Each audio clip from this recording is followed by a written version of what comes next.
Hello, आज हम करेंगे HSSC-CET ग्रुप डी के लिए रीजनिंग के PYQs। Set number 1। आज क्वेश्चन नंबर 1, इसमें लिखा हुआ है in a certain code language XYZA is written as 1 2 3 4, EFGH written as 7 8 9 10, how AXG is written in that code language. तो हमें AXGE इसका कोड निकालना है। क्वेश्चन को देखते ही हमें पता लग रहा है कि x का कोड 1 है, y का 2 है, z का 3 है और a का 4 है। इसी प्रकार आगे भी कोड डिजिट के हिसाब से दिए गए हैं। तो यहाँ पर हम a का कोड, a यहाँ पर लास्ट में लिखा हुआ है तो लास्ट लेटर, ये a का कोड हो जाएगा 4। उसके बाद x का कोड, x फर्स्ट में लिखा हुआ है तो 1। उसके बाद g का कोड, जी तीसरे नंबर पर है तो यहाँ पर तीसरे नंबर पर 9, 4 1 9। अब चेक करते हैं, यहाँ पर 4 2 ये ऑप्शन कट हो गया, 4 1 9 9 7 ये हो सकता है, 4 1 7 यहाँ पर 9 आना था, ये भी कट हो गया, और 4 9 ये भी कट हो गया। तो option number 2 is the correct answer. Next question, question number 2, यहाँ पर दिया हुआ है in a certain code language DFGHJ is written as FHIJL. How is audit written in that code language? जब भी एनालॉजी के सवाल मिलते हैं, हमें अल्फ़ाबेटिकल नंबर हैं, इनका न्यूमेरिकल नंबर लिख लेना है, सवाल आसानी से निकल जाएगा। जैसे डी का कोड है 4, एफ का कोड है 6, जी 7 8 और जे है 10। अब लिखो एफ 6, H 8, I 9, J 10 और L 12। 4 और 2 प्लस 2, सब में 2 2 ऐड किया हुआ है। इसी प्रकार A 1 3 3 पर आ जाएगा C, U 21 23 W, D 4 2 6 F, 9 और 2 11 K, T 20 22 आ जाएगा V, CWFKV। चेक करो भाई, CWFKV option 3 is the correct answer. Analogy के क्वेश्चन में इनका नंबर लिखने से आप जल्दी से कर सकते हो। Next question, question number 3, find out the word which can not be formed by using the letter of the given word. यहाँ पर हमें स्टेटमेंट को ध्यान से पढ़ना है, वहीं पर आंसर आ जाएगा। ना बनाए जा सकने वाला शब्द ज्ञात करना है। एग्जाम में जल्दबाजी में ये कैन और कैन नॉट यहाँ पर हम गड़बड़ करते हैं। आसान सा सवाल है। सबसे पहले वर्ड देखिए वेरीफाइड। वेरीफाइड के सभी लेटर किसी न किसी में नहीं मिलेंगे। अभी देखिए FRIEND, यहाँ पर देखिए F वेरीफाइड में भी है, R भी है, I भी है, E भी है, N वेरीफाइड में नहीं है। इस प्रकार हम देख सकते हैं कि ऑप्शन नंबर 1 दिए गए शब्दों का यूज करके हम नहीं बना सकते। बाकी आप दूसरा भी चेक कर सकते हो, जैसे DEFER, D भी है, E भी है और F भी है और E भी है और R भी है। इस प्रकार बाकी सभी शब्द बनाए जा सकते हैं, ओनली ऑप्शन 1 नहीं बनाया जा सकता, इसमें N नहीं है। नेक्स्ट क्वेश्चन,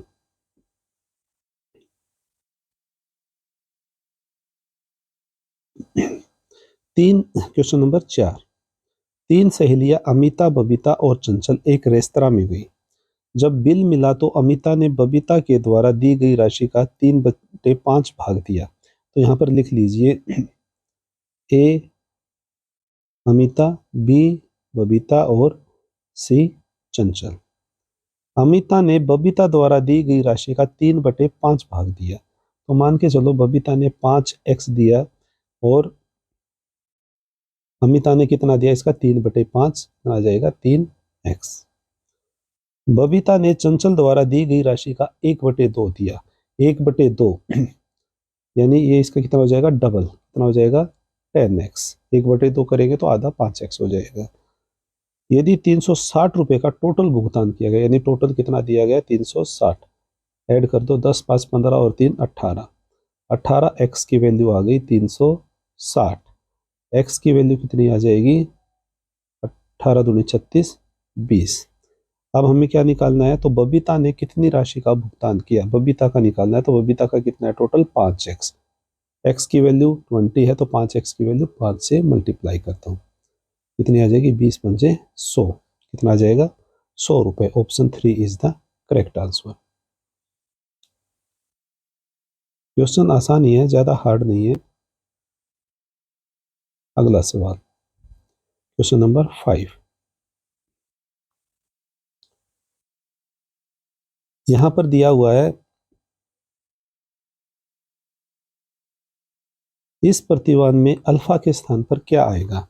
यहां पर हमें इनका नंबर लिख लेना है। x कितने पर आता है 24 और l कितने पर आता है 12। तो 24 और 12 को 2 लाने के लिए हम इसको डिवाइड कर देंगे तो 2 आ जाएगा। एक और ऑप्शन चेक कर लेते हैं, P16 H8, यहाँ पर भी हम किसका डिवाइड का निशान लगाएंगे तो कितना आ जाएगा आंसर 2। आगे हमें चेक करने की जरूरत नहीं है, option 3 is the correct answer. Next question, question number 6।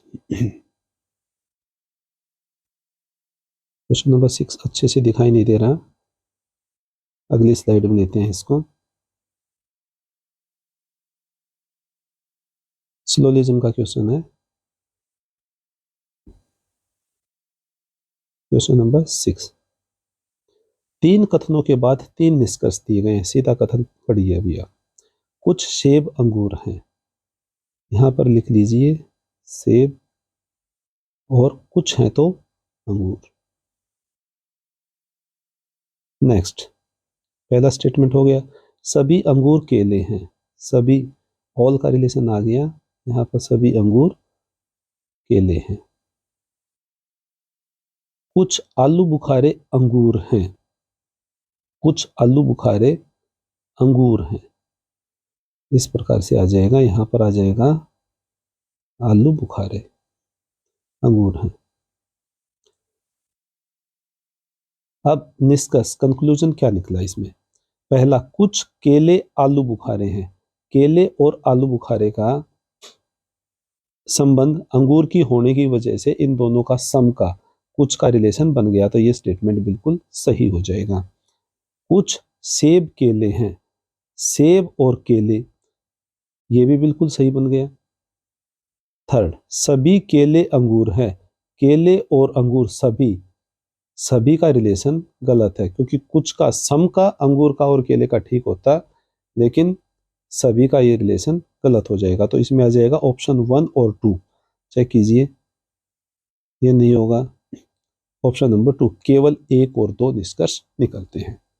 Next question, अगली स्लाइड में लेंगे नेक्स्ट क्वेश्चन। Question number 7।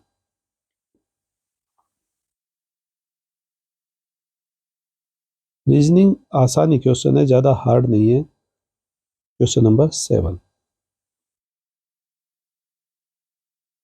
देखिए स्टेटमेंट, ब्लड रिलेशन का क्वेश्चन है। PQRST पिकनिक पर गए। थोड़ा सा बेसिक कर लेते हैं इसमें। जब मेल को डिनोट करेंगे तो हम प्लस को, फीमेल को माइनस से, बहन भाई के रिलेशन को सिंगल लाइन सिंगल एरो से, और बाप बेटे के रिलेशन को इस प्रकार से, और पति पत्नी के रिलेशन को डबल एरो डबल कैप से। चलिए अभी क्वेश्चन सोल्व करते हैं। PQRST पिकनिक पर गए। PQ का पुत्र है, P है ये, Q का पुत्र है। यहां पर लिख लीजिए ऐसे, P के सामने प्लस, यानी ये पुत्र हो गया। किंतु Q P का पिता नहीं है, पिता नहीं है तो ये इसकी माता हो जाएगी। RS का पुत्र है, आर जो है वो एस का पुत्र है जो पी का भाई है। यहाँ पर जो वर्ड जो आ जाएगा ना, ये वो लास्ट के साथ रिलेशन में आएगा, यानी एस जो है वो पी का भाई है, एस पी का भाई है, और आर एस का पुत्र है। यहाँ पर आ जाएगा आर, यहाँ पर भी प्लस का निशान। टी एस की पत्नी है, एस की पत्नी, यहाँ पर आ जाएगा टी, यहाँ पर आ जाएगा माइनस का निशान। पी का आर से क्या संबंध है? पी का, जिसका पूछा है उसके सामने क्वेश्चन मार्क लगाओ और रिलेशन बना के देखो अभी क्या है। पी का आर से, तो पी आर का चाचा लगा, option 4 is the correct answer. ये इसका पिता और पिता का भाई चाचा हो गया। Next question, question number 8।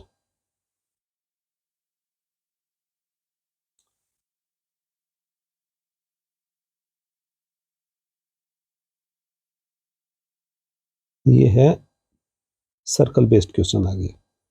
ए B C D E F एक वृत्ताकार आकृति में केंद्र की ओर मुंह करके बैठे हैं। यहाँ पर दो चीजें हम देखने लायक हैं, एक तो केंद्र की ओर मुंह है या केंद्र से बाहर की तरफ इनका फेस है। तो एक सर्कल बना लीजिए। टोटल कितने हो गए ये? 2 4 6।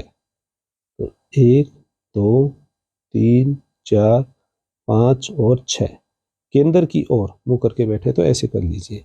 और कभी भी एक एरो इनके सामने ऐसे लगाओ, ये इसका लेफ्ट साइड हो जाएगा, ये इसका राइट साइड हो जाएगा। अब अकॉर्डिंग टू स्टेटमेंट हम चलेंगे। डी बी के निकटतम दाईं ओर बैठा है, यानी बी के दाईं ओर, ये बी हो गया, राइट दाईं ओर ये हो गया, इसके दाईं ओर निकटतम बैठा हुआ है डी। एक एक स्टेटमेंट पढ़ो और आगे बढ़ते रहो। बी एफ का निकटतम पड़ोसी नहीं है, चलो इसको अभी रहने देते हैं। सी ए और डी के बीच में बैठा है, डी यहाँ पर हो गया, तो यहाँ पर आ जाएगा ए, और इन दोनों के बीच में बैठा है सी। अब ये वाली स्टेटमेंट भी आ जाएगी। बी एफ का निकटतम पड़ोसी नहीं है, यानी एफ यहाँ पर बैठ जाएगा और यहाँ पर एक बच गया ई। अब क्या पूछा हुआ है? एफ का पड़ोसी कौन है? तो एफ के पड़ोसी हैं ए और ई। चेक कीजिए कहाँ पर है, option 3 is the correct answer. Next question, number series का क्वेश्चन है। नीचे दिए गए विकल्पों में से लुप्त संख्या का चयन कीजिए। यहाँ पर संख्या दे दी हमें 55, 56, 58, 61, 65। आसान सा सवाल है, यहाँ पर +1 ऐड किया, उसके बाद 2 3 4 और यहाँ पर 5 ऐड हो जाएगा। 65 + 5 = 70। Option 2 is the correct answer. Next question, question number 10। Reasoning का लेवल आसान ही है। क्वेश्चन कट गया, दोबारा स्क्रीनशॉट लेते हैं इसका। क्वेश्चन नंबर 10, इसमें हमें निकालना है find the value of P in the series 1, 1/3, 1/9, और यहाँ पर पी की वैल्यू हमें निकालनी है 1/81, 1/243। तो इसको सीधा 3 से डिवाइड कर दिया है, यानी 1/3 से मल्टीप्लाई करके आ गया। तो लास्ट टर्म ये 1/9 है, 1/9 को 1/3 से मल्टीप्लाई करेंगे 1/27। Option 2 is the correct answer. Question number 11, यहाँ पर दिया हुआ है आपके द्वारा कार्यस्थल पर किए गए परिश्रम का श्रेय आपके एक सहयोगी जो आपका मित्र भी है उसने ले लिया है, तो आप क्या करेंगे? आप अपने कार्य की स्वयं प्रशंसा करने लगेंगे, नौकरी छोड़ देंगे, अन्य सहयोगियों के सामने उसकी आलोचना करेंगे, परिश्रम करना जारी रखेंगे क्योंकि परिश्रम का परिणाम सदैव अच्छा रहता है। ये बिल्कुल सही है, जो पॉजिटिव स्टेटमेंट है हमें वो लेनी है। तो option 4 is the correct answer. Next question, question number 12।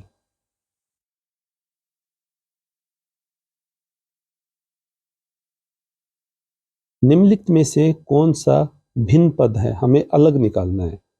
तो इसमें देखिए, अरब सागर ये सागर का नाम है, बंगाल की खाड़ी बे ऑफ बंगाल, चेक करते हैं नेक्स्ट ऑप्शन क्या है। प्रशांत महासागर ये भी सागर का नाम है और हिंद महासागर भी सागर का नाम है। तो बंगाल की खाड़ी बे ऑफ बंगाल ये अलग चीज है, ये इसका आंसर हो जाएगा। Next question, question number 13। यहां पर दिया हुआ है, ऐसे संख्या संयोजन का चयन कीजिए जिसके अनुसार अक्षरों को व्यवस्थित किए जाने पर एक सार्थक शब्द बनाया जा सके। तो इसके लिए हमें एक एक ऑप्शन उठाना है। तो चलो आसान सा वर्ड है, हमें पता लग गया क्या बन जाएगा, मोबाइल बन जाएगा, MOBILE। लेकिन हम एक एक ऑप्शन उठाएंगे, जैसे वन पर ऑप्शन वन में उठाएंगे, पहला 6 है तो 6 में M लिखो, उसके बाद 4 वाला O लिखो, उसके बाद 3 वाला लेटर लिखो B, उसके बाद 2L, उसके बाद 5 पर क्या है E, और लास्ट में 1I, MOBLEI। ये गलत हो गया। तो एक एक ऑप्शन आप उठाओगे, इस प्रकार आप ऑप्शन एलिमिनेट करके आप सही आंसर निकालोगे। तो इसका आ जाएगा मोबाइल आएगा। कमेंट करना कौन सा ऑप्शन इसका सही रहेगा। आसान सा सवाल है। नेक्स्ट क्वेश्चन,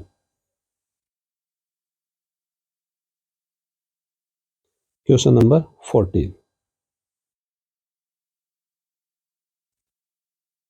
ऐसे सही विकल्प का चयन कीजिए जो नीचे दिए गए हुए के समान हो। यहाँ पर 11, उसके बाद 120 दे दिया, नेक्स्ट दे दिया 25, और यहाँ पर क्वेश्चन मार्क, यहाँ पर क्या आएगा। तो यहाँ पर देखिए स्क्वायर करके 1 माइनस किया है। 11 का स्क्वायर कितना है 121, और -1 कितना आ जाएगा 120। इसी प्रकार 25 का स्क्वायर कितना हो जाएगा 625 -1 624। किस ऑप्शन में है ये, option number 1 is the correct answer. Next question, question number 15। ये लास्ट क्वेश्चन है, 15 ही क्वेश्चन पूछे गए थे रीजनिंग के। ऐसे सही विकल्प का चयन कीजिए जिसमें शब्द उसी प्रकार से संबंधित हों जैसे कि नीचे दिए गए शब्द युग में दिए गए हैं। जैसे गायक, गायक को गायक दल, गायकों का दल होता है, उसको हम गायक दल में बना दिया हमने। यहाँ पर चेक करेंगे, लुटेरे लूट, ये भी कोई दल नहीं बन रहा। पुष्प गुलदस्ता, यानी सभी पुष्प मिलकर क्या बन जाएंगे, एक दल बना देंगे गुलदस्ता का। बाकी ये सभी सेपरेट चीजें हैं। तो option 2 is the correct answer. तो इस प्रकार हमने आज रीजनिंग कंप्लीट कर लिया है इस सेट के। मिलते हैं अगले वीडियो में अगला एक और सेट लेकर। ये ग्रुप डी के लिए बहुत ही इम्पोर्टेंट क्लासेस हैं, आप इनको अटेंड कीजिए, पक्का रीजनिंग आपकी कवर हो जाएगी। धन्यवाद, नमस्कार।